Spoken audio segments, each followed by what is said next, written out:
Hello बच्चों, कैसे हो आप लोग? अच्छे होंगे बेटा। बेटा आज मैं आपके लिए लेकर के आई हूँ यूपी बोर्ड 9th क्लास के लिए। चैप्टर है आपका नागार्जुन जी का चैप्टर है आपका बादल को घिरते देखा है। ठीक है बेटा, कौन सा चैप्टर हो जाता है? चैप्टर हो जाता है बादल को घिरते देखा है। किसका चैप्टर है ये? नागार्जुन जी का। ठीक है बेटा, तो बेटा ये चैप्टर मैं आपको पहले ही पढ़ा चुकी हूँ, तो इसकी संपूर्ण व्याख्या बेटा आप लोग वहां से समझ लेंगे और आज मैं समझाऊंगी बेटा इसके अभ्यास प्रश्न। तो जान लेते हैं बेटा हम बादल को गिरते देखा है के अभ्यास प्रश्न। इसका चैप्टर है बेटा ये है आपका नागार्जुन। नागार्जुन, ठीक है, नागार्जुन जी का चैप्टर है आपका बादल को घिरते देखा। बादल को घिरते देखा है। देखा है। आगे बेटा समझ में? ये आपका चैप्टर है और हमें करने होंगे बेटा इसके अभ्यास प्रश्न। ठीक है बेटा, क्या जानेंगे? हम जानेंगे इसके अभ्यास प्रश्न। बेटा इसकी संपूर्ण व्याख्या मैं आपको पहले ही समझा चुकी हूँ और अब हम जान लेते हैं इसके अभ्यास प्रश्न। तो जानते हैं बेटा हम इसमें काखंड हम किस तरह से करेंगे, तो जान लेते हैं बेटा हम काखंड में इसके अभ्यास प्रश्न देखते हैं। बेटा दिए गए पद्यांशों पर आधारित प्रश्नों के उत्तर दीजिए। ठीक है बेटा, अब हमें इसके अभ्यास प्रश्न करते होंगे। तो पहला पद्यांश हम देखते हैं इसके काखंड। काखंड के हम देखते हैं क्या कहते हैं नागार्जुन जी। पहले हम काखंड को पढ़ लेते हैं। क्या कहा गया है? अमल धवल गिर के शिखरों पर, अमल धवल गिर के शिखरों पर बादल को घिरते देखा है। बादल को घिरते देखा है। छोटे मोटे मोती जैसे, छोटे मोटे मोती जैसे अतिशय शीतल तुहिन कणों को, अतिशय शीतल तुहिन कणों को मान सरोवर के इन स्वर्णिम कमलों पर गिरते देखा है। बादल को गिरते देखा है। आगे बेटा समझ में? तो ये था आपका बेटा पद्यांश और आगे क्या है? बादल को घिरते देखा है तुंग हिमालय के कंधों पर, छोटी बड़ी कई झीलें उनके श्यामल नील सलिल में, उनके श्यामल नील सलिल में समतल देशों से आकर पावस की अस उमस से आकुल सिक्त मधुर विष तंतु खोजते हंसों को तिरते देखा है। बादल को घिरते देखा है। ठीक है बेटा, ये आपका हो जाता है पद्यांश। अब हम इसे कैसे करेंगे? अमल, अमल से लेकर के बेटा हम करेंगे देखा है, तिरते देखा है। ठीक है, अमल, अमल, अमल और अमल से बेटा ये आपका हो जाएगा तिरते, तिरते देखा है। आगे बेटा समझ में? तिरते देखा है। ठीक है, ये आपका बेटा पद्यांश हो जाता है। अब हम बेटा इसके क्वेश्चन देखते हैं। क्वेश्चन हमें इसके कैसे करने होंगे, तो हम पहला क्वेश्चन जान लेते हैं। प्रस्तुत कविता का संदर्भ लिखिए। तो हम इसका संदर्भ कैसे लिखेंगे बेटा जान लेते हैं हम। पहला क्वेश्चन हो जाता है बेटा इसका, पहला क्वेश्चन है प्रस्तुत कविता का संदर्भ लिखिए। ठीक है, तो हमें लिखना होगा संदर्भ। संदर्भ हमारा क्या हो जाएगा? प्रस्तुत पद्यांश, प्रस्तुत पद्यांश हमारी पाठ्यपुस्तक, हमारी पाठ्यपुस्तक, पाठ्यपुस्तक हिंदी के काव्य खंड के, काव्य खंड के नागार्जुन कृत, नागार्जुन कृत, नागार्जुन कृत बादल को घिरते देखा है। बादल को, बादल को घिरते,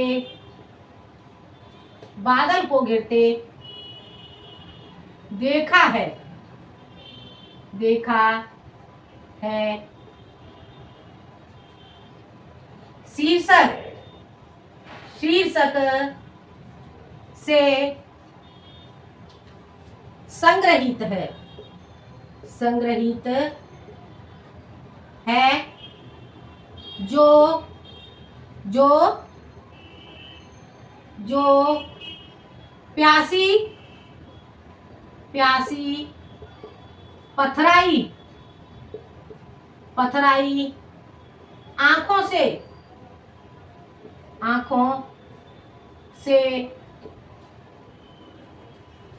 उद्धृत है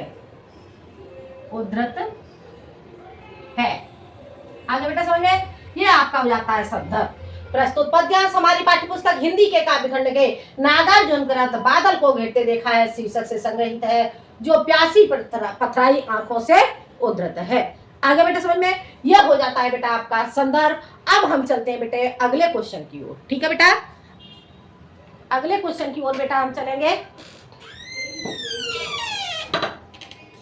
जानते हैं बेटा हम अगले क्वेश्चन में क्या कहते हैं नागार्जुन जी, देखते हैं। अगला क्वेश्चन है रेखांकित अंश की व्याख्या कीजिए। क्या हो जाएगा आपका, रेखांकित अंश की व्याख्या कीजिए। सेकंड क्वेश्चन बेटा, रेखांकित अंश की व्याख्या।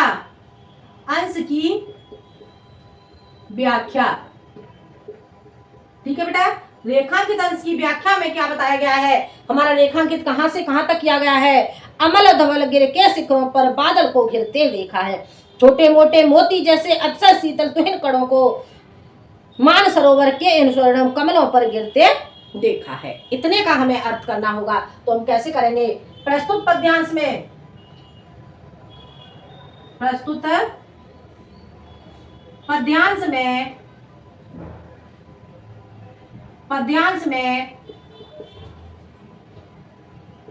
नागार्जुन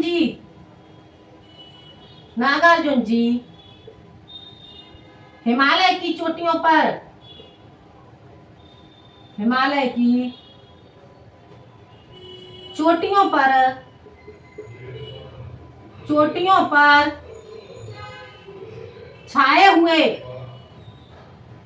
छाए बादलों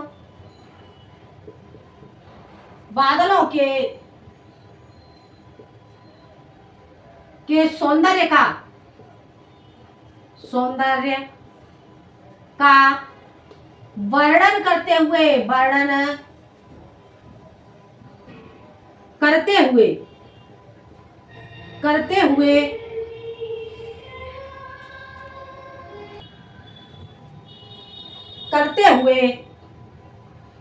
कहते हैं कि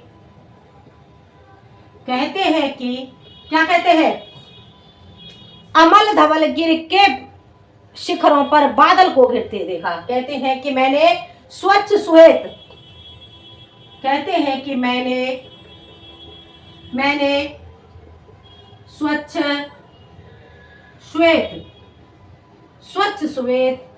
पर्वत गिर के शिखरों पर, स्वच्छ श्वेत पर्वत की चोटियों पर या शिखरों पर बादल को गिरते हुए देखा है। ठीक है बेटा, चोटियों पर बादल को गिरते हुए देखा है। और आगे कहते हैं छोटे मोटे मोती जैसे अतिशय शीतल तुहिन कणों को, छोटे मोटे मोती के समान, छोटे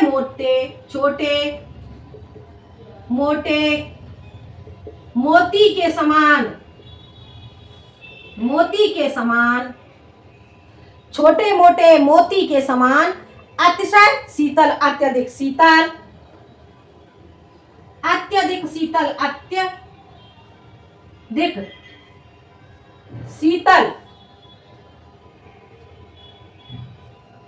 ओस के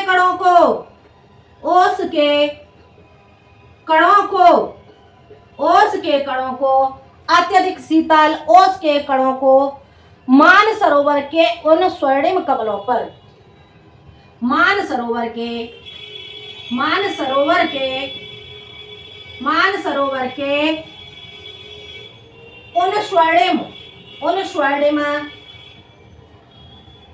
उन स्वर्णिम कमलों पर उन स्वर्णिम कमलों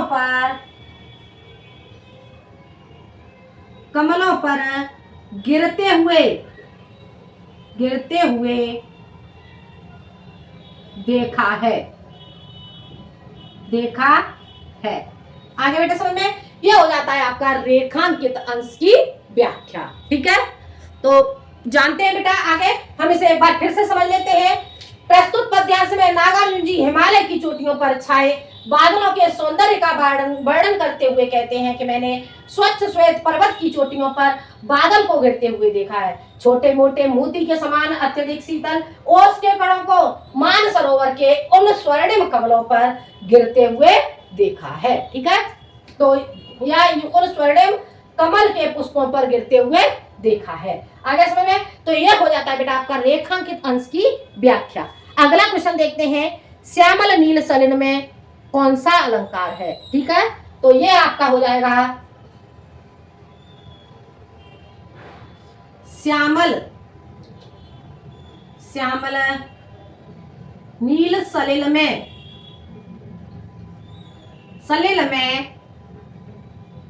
श्यामल नील सलिल। ठीक है, क्या था, श्यामल नील सलिल में अनुप्रास अलंकार है। अलंकार है। आगे समझ में, ठीक है बेटा, तो ये बेटा आपको समझ में आ गया होगा। ये आपका काखंड था, नागार्जुन जी का काखंड बेटा आपको समझ में आ गया होगा। अब हम चलते हैं खाखंड की ओर। ठीक है बेटा, अब हम जानते हैं नागार्जुन जी का खाखंड। ये बेटा आप लोग अपनी अपनी कॉपी में जरूर नोट कर लें। ठीक है, देखते हैं हम आगे खाखंड में नागार्जुन जी क्या कहते हैं, तो हम समझ लेते हैं खाखंड को। देखते हैं, अगला हो जाता है आपका खाखंड। देखो क्या कहते हैं नागार्जुन जी, एक दूसरे से विरहित हो अलग अलग लय कर ही जिनको सारी रात बितानी होती, निशा काल में चिर अभिशापित बेबस उस चकवा चकवी का बंद हुआ क्रंदन, फिर उनमें उस महान सरोवर के तीरे शैवालों की हरी दरी पर प्रणय कलह छिड़ते देखा है, बादल को घिरते देखा है। ठीक है बेटा, तो ये हो जाता है बेटा आपका खाखंड। अब हमें खाखंड के प्रश्न करने होंगे, तो कैसे करेंगे, पहले हम इसका पद्यांश देख लेते हैं। एक दूसरे से लेकर के छिड़ते देखा है। एक दूसरे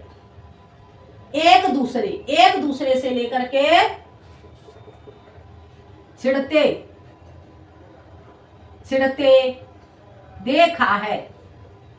देखा है। आगे बेटा समझ में, एक दूसरे से लेकर के छिड़ते देखा है तक ये आपका हो जाता है। अब हम इसके क्वेश्चन देखेंगे बेटा, तो क्या हो जाता है, पहला क्वेश्चन इसका हो जाता है प्रस्तुत पद्यांश का संदर्भ लिखिए। ये क्वेश्चन बेटा मैंने अभी आपको बताया था, तो ये क्वेश्चन आपका सेम हो जाएगा। अब हम चलते हैं अगले क्वेश्चन की ओर। अगला क्वेश्चन हमारा क्या कहता है, रेखांकित अंश की व्याख्या कीजिए। ठीक है, तो रेखांकित अंश की व्याख्या करनी होगी, तो हम जानते हैं इसका सेकंड क्वेश्चन, रेखांकित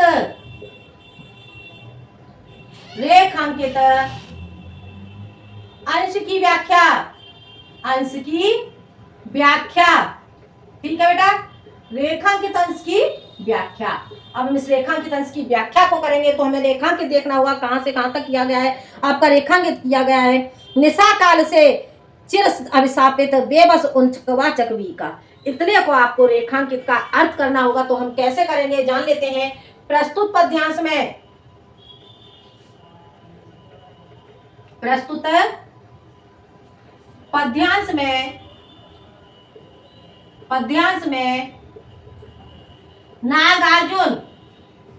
नागार्जुन जी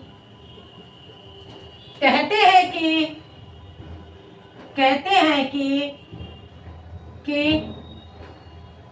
हैं कि लंबे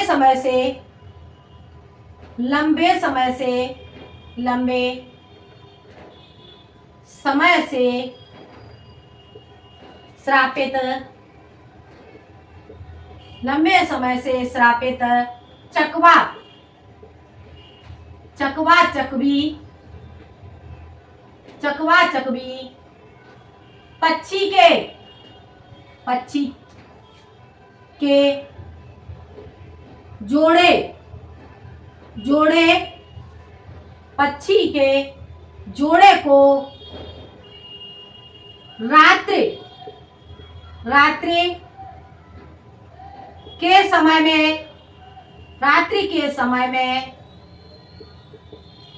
अलग अलग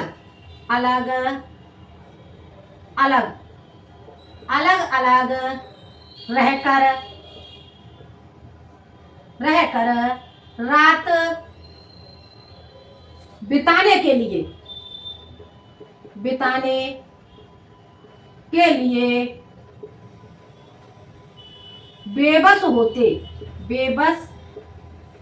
होते देखा है। आगे बेटा समझ में? तो क्या हो जाता है रेखांकित अंश की व्याख्या? प्रस्तुत पद्यांश में नागार्जुन जी कहते हैं कि लंबे समय से श्रापित चकवा चकवी के जोड़े को रात्रि के समय में अलग अलग रहकर रात बिताने के लिए बेबस होते देखा है। ठीक है बेटा, तो ये हो जाता है आपका रेखांकित अंश की व्याख्या। और अब हम चलते हैं अगले क्वेश्चन की ओर। अगला क्वेश्चन हमारा क्या कहता है? रात के 4 पर्यायवाची शब्द लिखिए। रात के 4 पर्यायवाची शब्द लिखने हैं। तो रात के 4 पर्यायवाची हमारे क्या हो जाते हैं, जान लेते हैं बेटा हम। रात के 4 पर्यायवाची, रात कहते हैं बेटा हम निशा, ठीक है। और हम कहते हैं रात्रि, रैन, और हम कहते हैं बेटा रजनी। ठीक है बेटा, ये हमारे रात के 4 पर्यायवाची हो जाते हैं। क्या हो जाते हैं रात के पर्यायवाची 4? निशा, रात्रि, रैन और रजनी। ठीक है बेटा, तो ये आपको बेटा क्वेश्चन समझ में आ गया होगा, ये पद्यांश आपको समझ में आ गया होगा। अब हम चलते हैं अगले लास्ट गा खंड की ओर। ठीक है, तो ये आपका लास्ट गा खंड हो जाता है। तो जान लेते हैं बेटा हम गा खंड।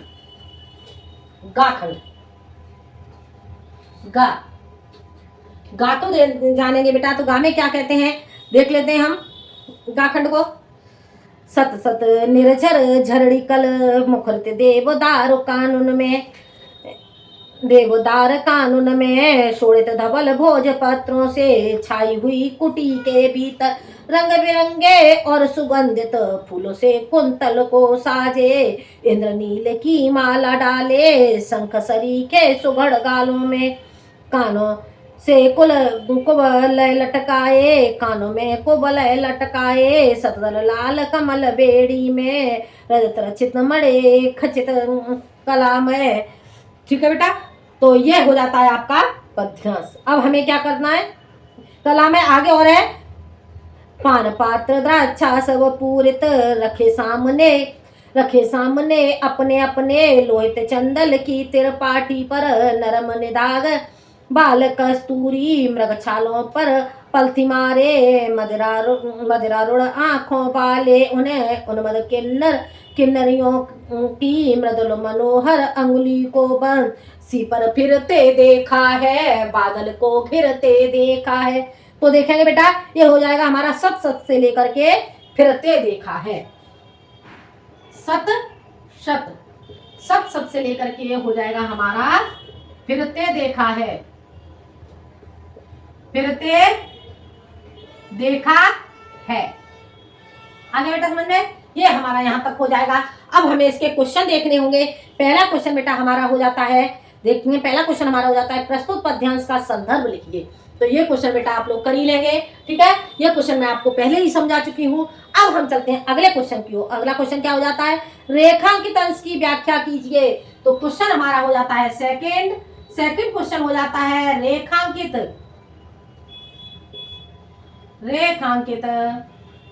अंश की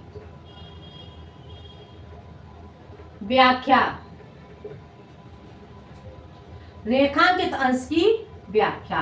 ठीक है बेटा, तो हमें यह क्वेश्चन करना होगा। इस क्वेश्चन को हम किस तरह से करेंगे, तो जान लेते हैं बेटा हम रेखांकित अंश की व्याख्या। ठीक है, तो क्या कहा गया है, रेखांकित हमारा कहां से कहां तक किया गया है जान लेते हैं। सत सत निर्झर झरड़ी कल मुखत देवदार दानन में शोणित धवल भोज पत्रों से छाई हुई कुटी के भीतर रंग बिरंगे और सुगंधित फूलों से कुंतल को साजे। ठीक है बेटा, तो प्रस्तुत पद्यांश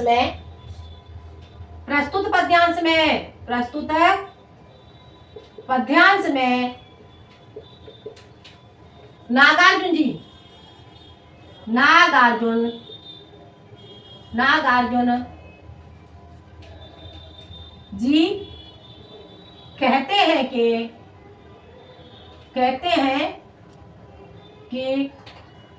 क्या कहते हैं? नागार्जुन जी कहते हैं कि मैंने सत सत निर्जर झरड़ी सैकड़ों सेकड़ झर कहते हैं कि मैंने सैकड़ों सैकड़ों सैकड़ों सैकड़ों सैकड़ों झरनों झरनों और नदियों को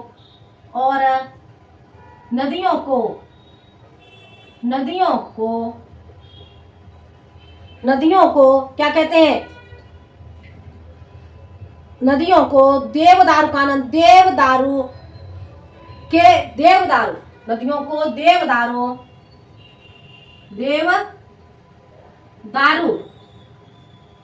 वृक्षों के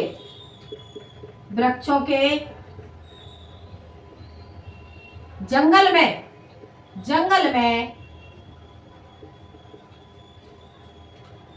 आवाज करते हुए, मुखरित का क्या हो गया? आवाज करते हुए, या लिखेंगे कोलाहल में, कोलाहल करते हुए देखा है, या लिखोगे आवाज करते हुए देखा है। ठीक है बेटा, आगे क्या कहते हैं? और कह रहे हैं शोणित धवल भोजपत्रों से, शोणित कहेंगे बेटा लाल और धवल यानी कि लाल और स्वच्छ। ठीक है, लाल स्वच्छ भोज के पत्तों से बनी हुई, लाल और स्वच्छ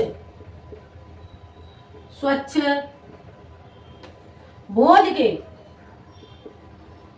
के पत्तों से बनी हुई कुटी के भीतर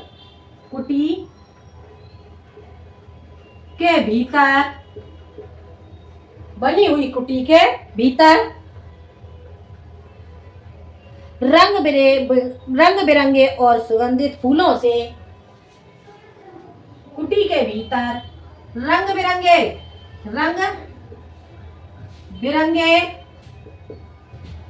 बिरंगे सुगंधित फूलों से,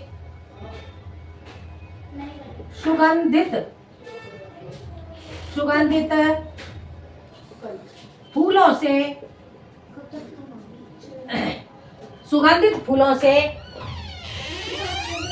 किन्नरियों को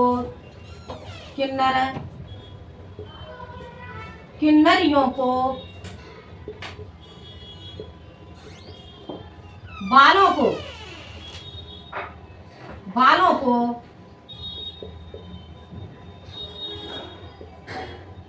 सजाते हुए देखा है। आगे समझ में? प्रस्तुत पद्यांश में नागार्जुन जी कहते हैं कि मैंने सैकड़ों झरनों और नदियों को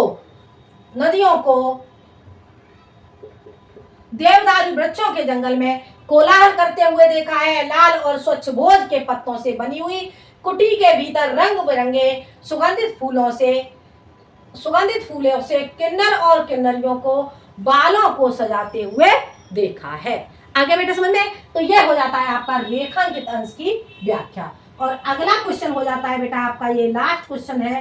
लास्ट क्वेश्चन ये आपका हो जाता है बेटा, क्या है जान लेते हैं। रजत के 4 पर्यायवाची लिखिए। रजत के 4 पर्यायवाची लिखने हैं, तो यहाँ पर लिखेंगे बेटा रजत के आपके 4 पर्यायवाची हो जाते हैं। एक हो जाता है आपका चांदी, ठीक है, और एक हो जाएगा आपका बेटा